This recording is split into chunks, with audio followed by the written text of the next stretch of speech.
Hello, my creative friend, and thank you for tuning in to today's apologetically shaky video. Sorry, I did that on purpose to demonstrate the word I was saying.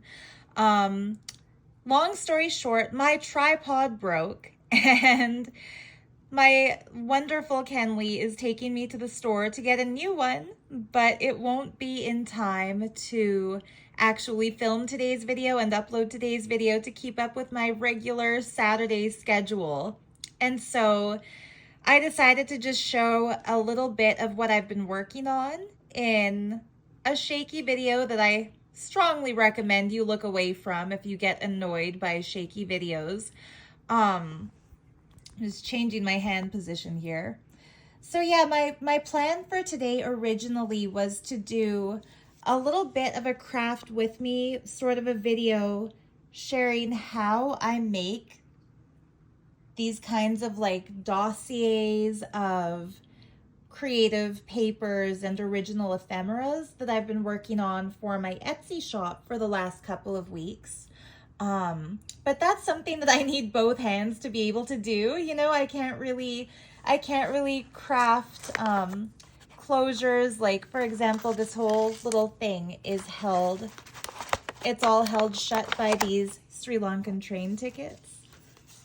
And so I can't really craft something like that single-handedly. Oops, that little bit hadn't been glued down yet. But anyway, I've been working on creating flips and folds and tuck spots and, you know, other fancy things. Pardon my messiness if you see that in the background. But yeah, a little pocket with some extra Diana wine labels and just a whole bunch of really cool papers and stuff like that. Things out of art history textbooks and, you know, vintage and antique books from my stash. Some of it is really cool, really aged, really yellowed. Anyway, I'll do a full flip through of all the stuff that's in this when I finish making it in a couple of days. But anyway, I thought I didn't want to film just a 1-minute short and disappoint those who like, I'm so sorry I forget your name, but one of you lovelies who comments on my videos from Australia says that you enjoy, she says that she enjoys her morning coffee on Sunday mornings with my videos. So, you know, for her, this is just for you, actually. She's the only one who's told me that she looks forward to watching these on schedule on Saturdays when I post them. So really, this whole thing, I hope she watches it. How funny would that be if she sees, what? Only 5 minutes long? I'm not watching this. Then the whole thing would be, well, maybe there's somebody else who likes watching them right when I upload them. But anyway, I just got really carried away with the concept when it came to me to put together an archive of fascinating materials and to make it with the giant pages of a really, really cool atlas that Kenley bought for me when he went out thrifting one day. And he just knows me so well that he knows exactly what I'd be into. So the papers that I'm stuffing it with are representative of different cultures from around the world and different eras throughout time, showing the commonality that runs between all people in all places at all times. And the exciting things that come with it, the way I usually do, for example, a ring with every journal, with this dossier that can be used as a journal. And I'll explain that. Kind of like, you might have seen other crafters make videos about like an envelope stack. This is like a file. Anyway, I'll explain that better when I do the flip through, because as of now, it's still a work in progress. I'm still adding stuff to it, but the idea that I had for the cover was that I wanted to represent the pinnacle of human wisdom, so to speak. And so when in a jewelry jar, I found an infinity symbol on a necklace. Although, you know, based on personal experience, I prefer to think of infinity as a toroid spinning in infinite directions that eventually always circle back towards the self. That's how I experience infinity, rather than, you know, the figure 8 sideways. But I mean, I'm not writing the physics books yet, so I'll keep that to myself. But I figured the concept of infinity is something that I see as the pinnacle of human thought, the worship of the goddess, as opposed to just a misogynistically, dogmatically anti-feminist trinity of males. I'm not saying men are not God also. You know, I think I speak like most feminists when I say men are God and women are God too, and children are also God. And those who identify as none of those genders but are sentient living beings are also God. I just think that in ancient history, for example, when the Venus of Willendorf, and I'll put a picture of her inside this file before I load it to Etsy, when the Venus of Willendorf was discovered in an ancient cave in the Bohemian, I almost said valley, but the Bohemia. So, you know, the area around the Moldau River Basin, that we refer to as the Bohemian Plateau. Plateau was the word I was looking for. It's funny how my brain works, by the way. So I wanted to say Bohemian Plateau, but I couldn't think of the word plateau. And suddenly Kurt Cobain's guitar from the song Plateau, the ding, ding, ding, ding, ding, ding, ding, that just popped into my head. And I was like, oh, right, Bohemian Plateau. Yeah, thoughts come to me in music. Does anybody else have that? What's my diagnosis? What's wrong with me? Why do my realizations often come in the form of songs? I'm grateful for it. It keeps life kind of fun. But anyway, as I was saying, back to my point, when the Venus of Willendorf, which is an extremely famous statue of a woman, her head, I should get a pen and sketch this out, but I wasn't planning on doing a Mr. Dress Up style, I'm going to draw my thoughts out type of video today. So I'm not going to do that. I'll just describe it. I trust you'll get it. Or you can Google it. Google the Venus of Willendorf. You'll see what I'm talking about. Anyway, she is a goddess figurine found in, the Bohemian Plateau area that had an exaggeratedly ample, pendulous pair of breasts and a very full belly, a very buxom bottom, like a plump thighs, like the girl was plus size. Goddess was plus size, and her face was just, her entire head, in fact, looks like, it looks like a conglomerate of orbs. Like it's an orb made of orbs. It looks like a beaded bead, like a bead covered in other little beads. And, you know, historians theorize what they think that face represents. I personally choose to see it as the goddess is the one whose third eye is awakened. And so she has a head made up of eyeballs and she can see in every direction, everywhere, all the time, all at once, to quote Infinity. And I think that's what's represented by the Venus of Willendorf. But anyway, when I found this in a jewelry jar, I especially like that her spine is represented, since, you know, Kundalini awakens along the spinal column. When I found this, I think she must be made of jade. Yeah, it reminded me of the Venus of Willendorf, and I thought, hey, this would be perfect for my dossier journal. There's some allusions with an A, not illusions. I'm not that kind of magic in this video. There are some allusions to ancient Egypt throughout, because I feel like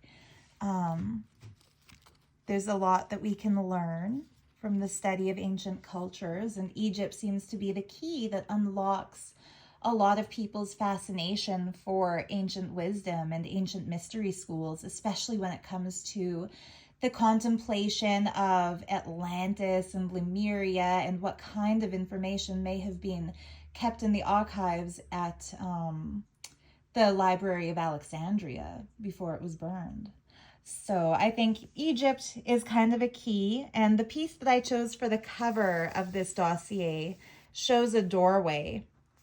And I love the upward facing triangles that these men are wearing.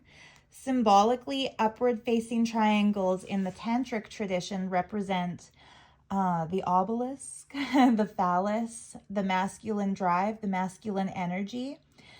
Notice the upward facing triangles inscribed on the door too. There's one that comes really clearly. See the two eyes?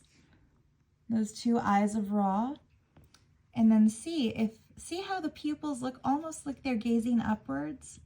When you gaze upwards long enough, you come to probably just an accident, weathered with time, but I see everything symbolically. It looks like a little upward facing triangle there. And so I very deliberately put the downward facing triangle, which is of course made when you add a line. Oops. I'll add like a little line here. Found in the shape of the woman's torso. And that's why in the tantric tradition of India, upward facing triangles represent masculinity and downward facing triangles represent femininity, simply because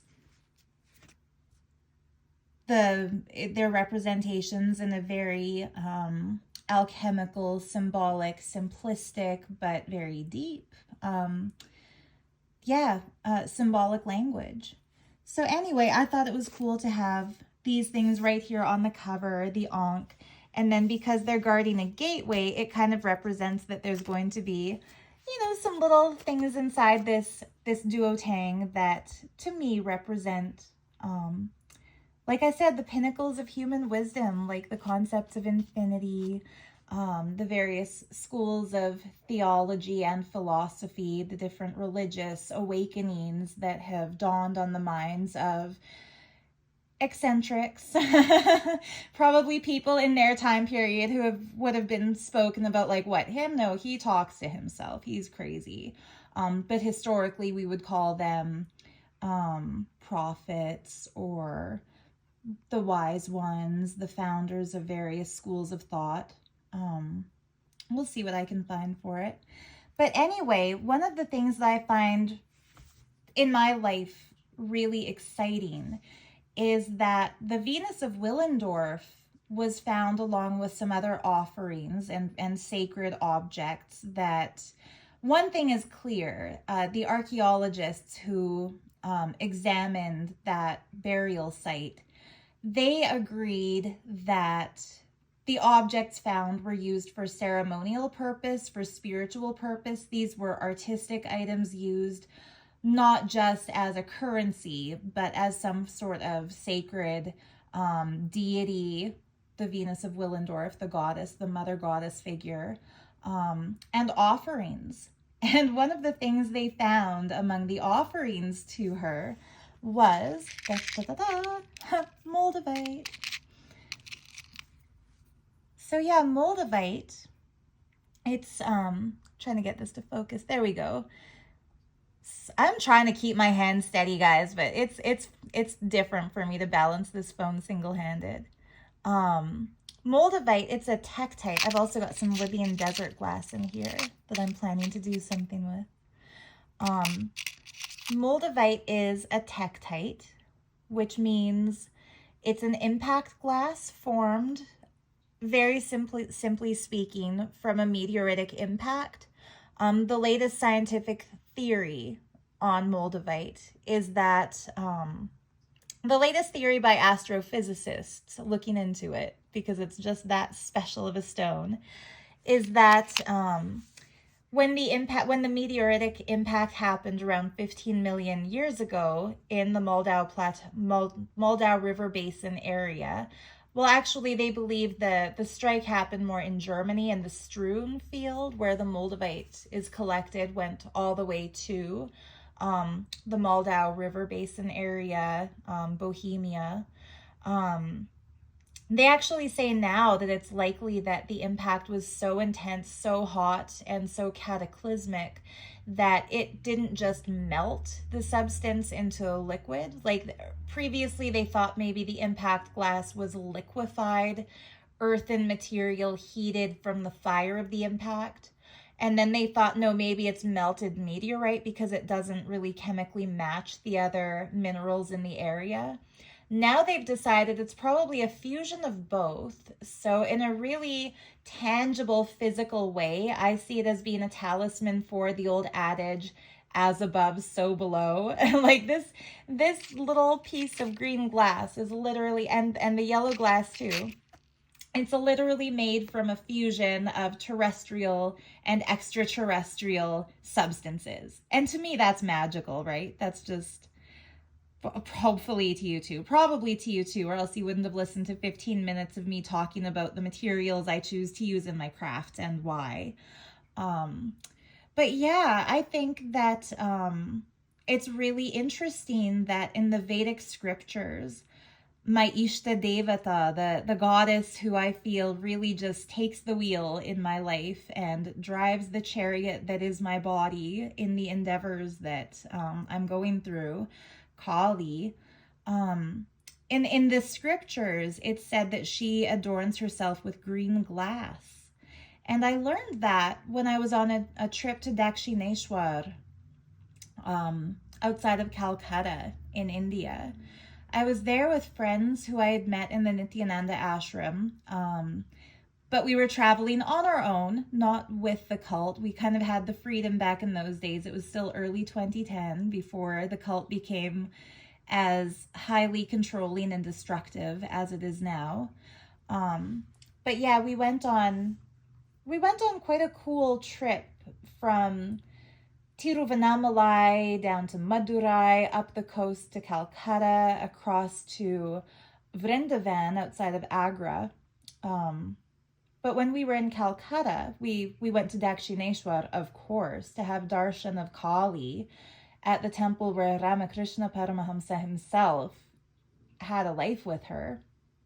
And I had some really cool experiences at that temple to Dakshineshwar. For example, there was an elderly Indian man who was dressed like the depictions you see of ancient rishis. He didn't look like the other men in that part of India. He didn't look like I think it's Bengalis who are there, if I remember correctly.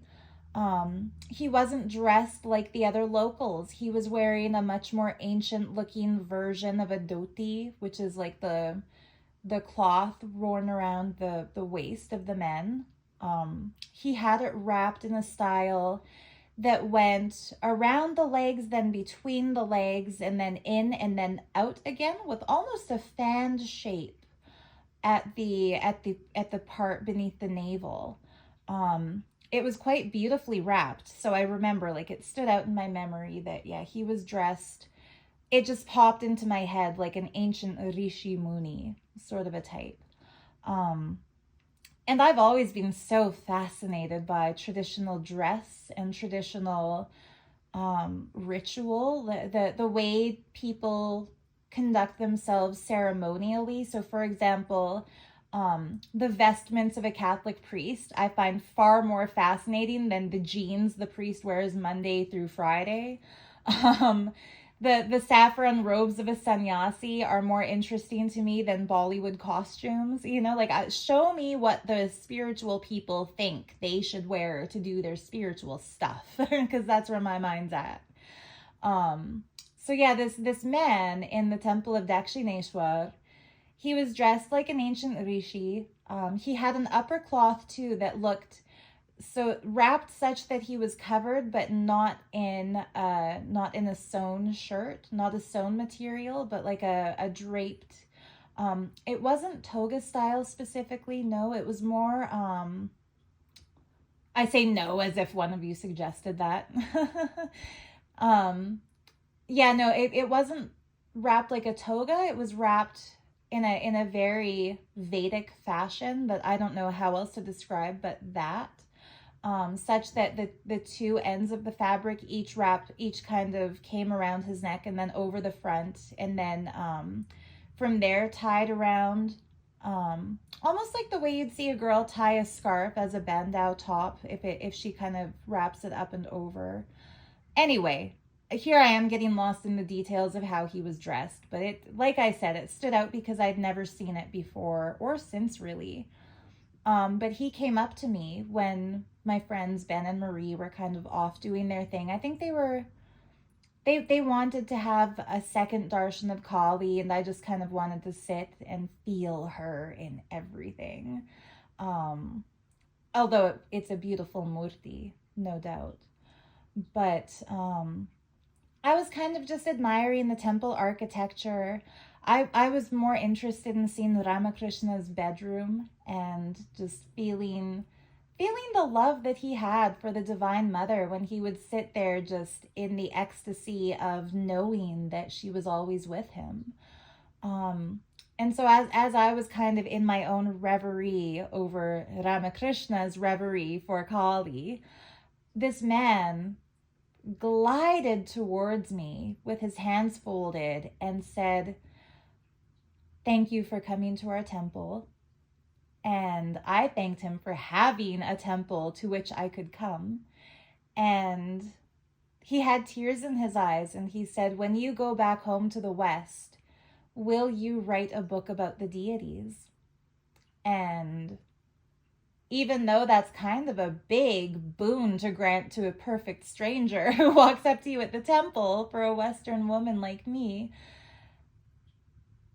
involuntarily my hands went into a blessing mudra and I said, "Yes, I'll do it." And yeah, he was very reverent and very tearful, and he said, "Thank you. Please teach the world that Kali is real." And I told him, it's not really my place to teach the world that Kali is real. And he said, "By writing your book, you'll do it."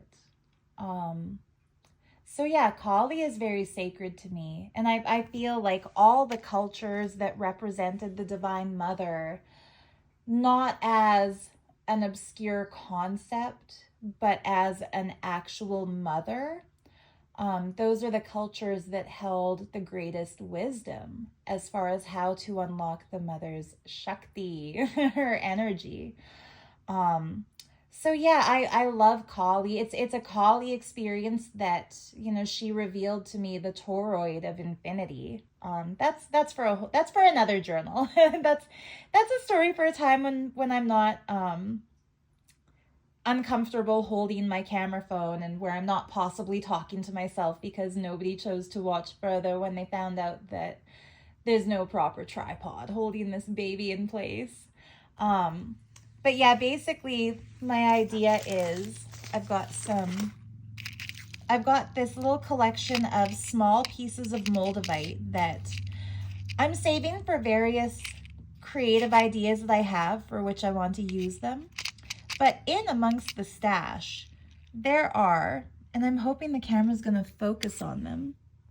Maybe if I tap the screen there, you can see there are some little like moldavite crumbs where there's like little bits of green glass that have broken off. Like for example, this one here. Oops. Yeah, it's not wanting to focus. But yeah, that's a little tiny piece of moldavite that broke off. Oh, good. Now it's focused. Thank you, iPhone. I've got that little bit of moldavite. There's a few of those in there, whether the camera picks them up or not. And I decided to take one of these crystal flakes that I made in a whole different video recently and glue a tiny bit of moldavite into the very, very center of the crystal flake so that it's going to be like a grid that radiates love energy. And then I'm going to take these little tiny natural emeralds. They're untreated, they're real, they're raw, but they're very, very inexpensive because they're not considered jewelry grade. But yet they still resonate with the same frequency as emerald. And look at how beautifully they match the bottom of this St. Francis of Assisi picture. I just love him. Anyway, I'm going to glue those at the two tops of each of the hearts. So we're going to have like moldavite in the center, with emerald around the edges and make this like a little mandala or mandala, a little mandala for universal love and radiant divinity.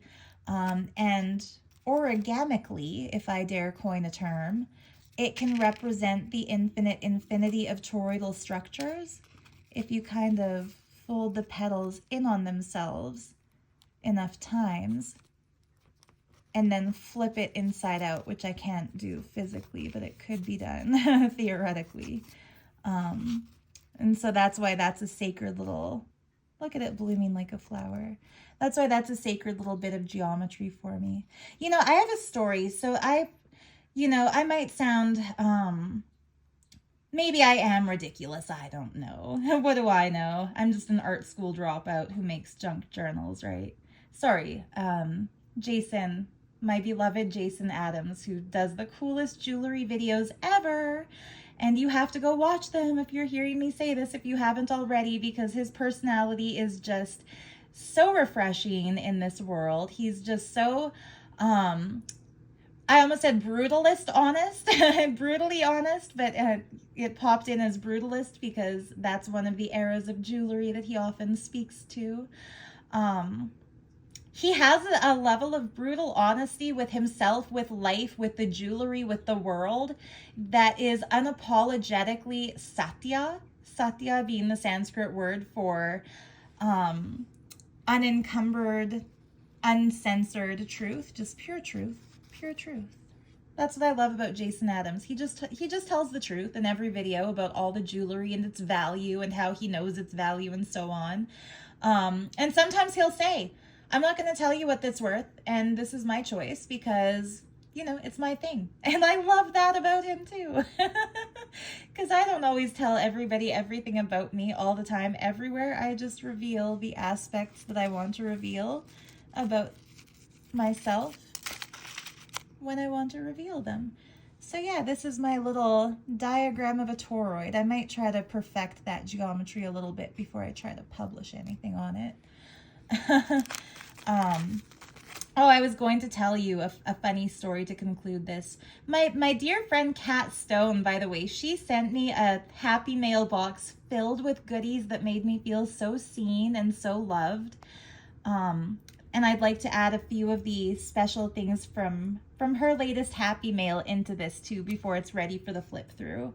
But anyway, she always tells me to tell more of my stories, and I always feel like, you know, people might not want to hear my stories, but then I also feel like if people are subscribed to this YouTube channel, it's because of the stories, right? Because, you know, I'm gonna tell them, and especially if you're watching this. So here's a funny story. When I was young, I was in French immersion from my entire academic career, from kindergarten through graduation from grade 12. I was in French immersion. And from kindergarten up until the end of junior high, which here in Canada, that means grade 9, 9th grade to the Americans, math, science, social studies, religion, because I went to a Catholic school. All of it was in French. En français, s'il vous plaît. And we would be punished if we were caught speaking English because they had to, you know, force us to be bilingual.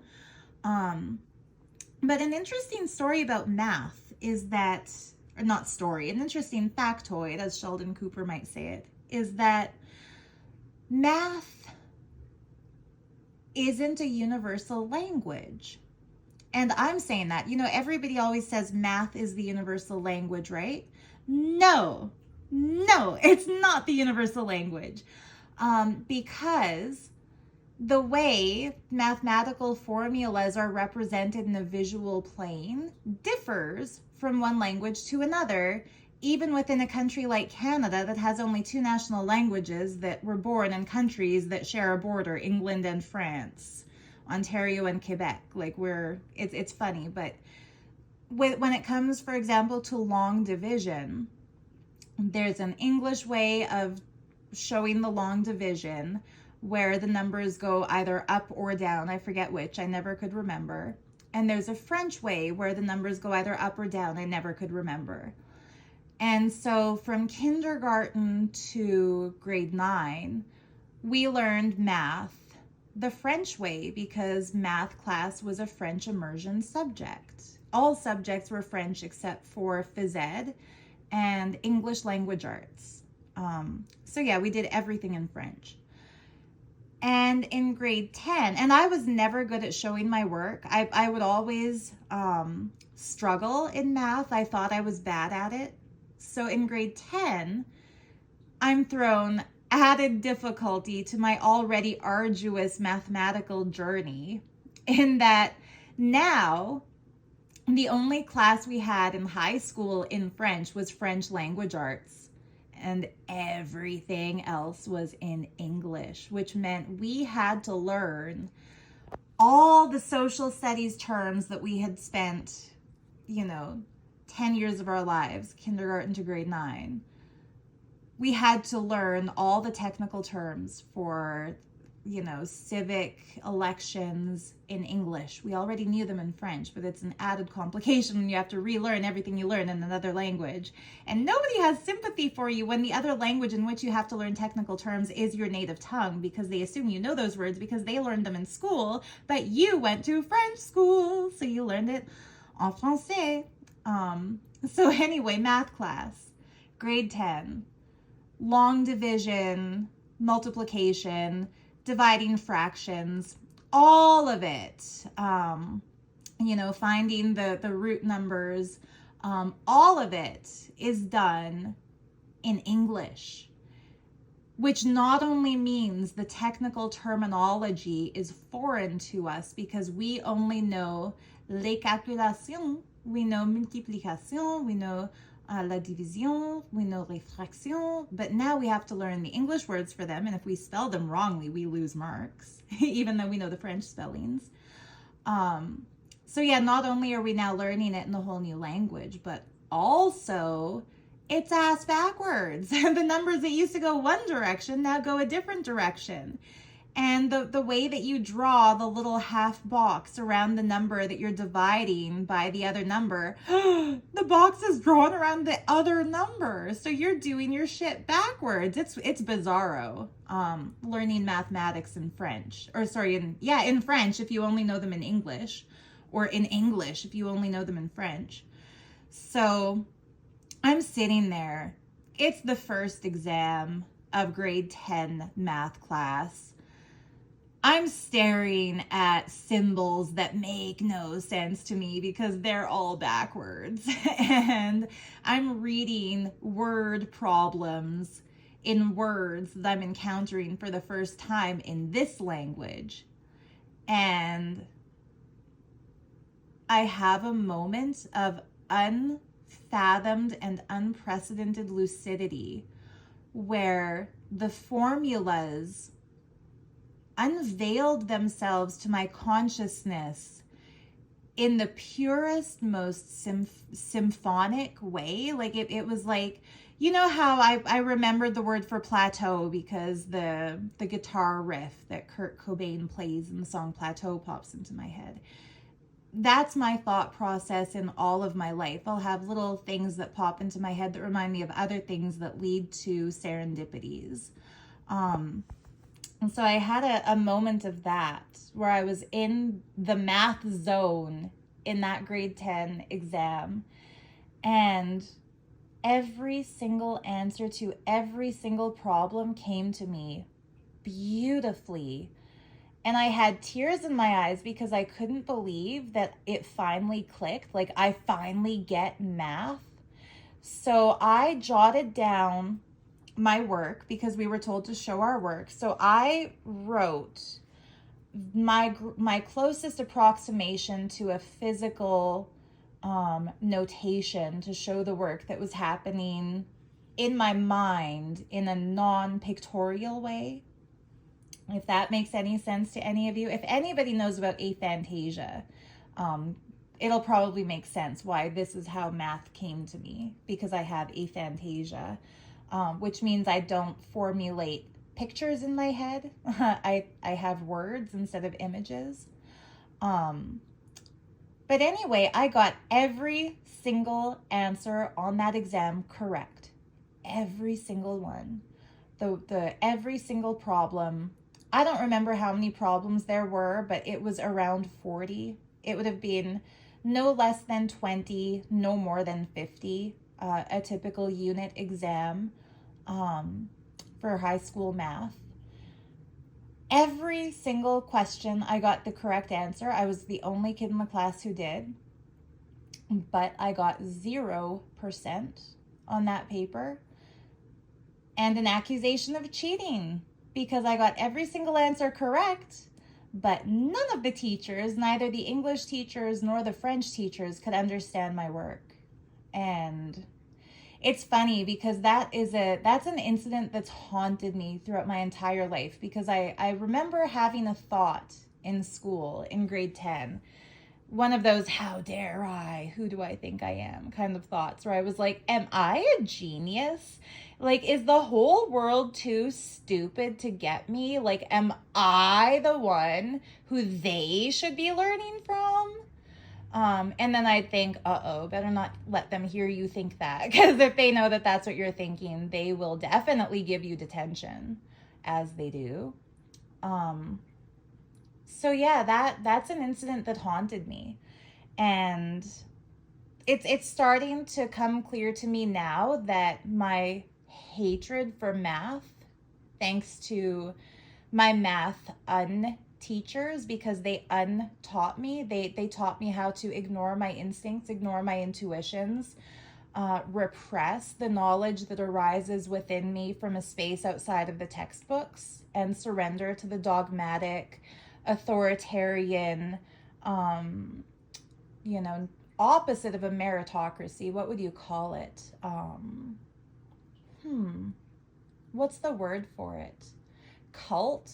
Yeah, that's it's a very dogmatic cult. Modern education, if you're a student who learns things in a way that differs from the curriculum, or from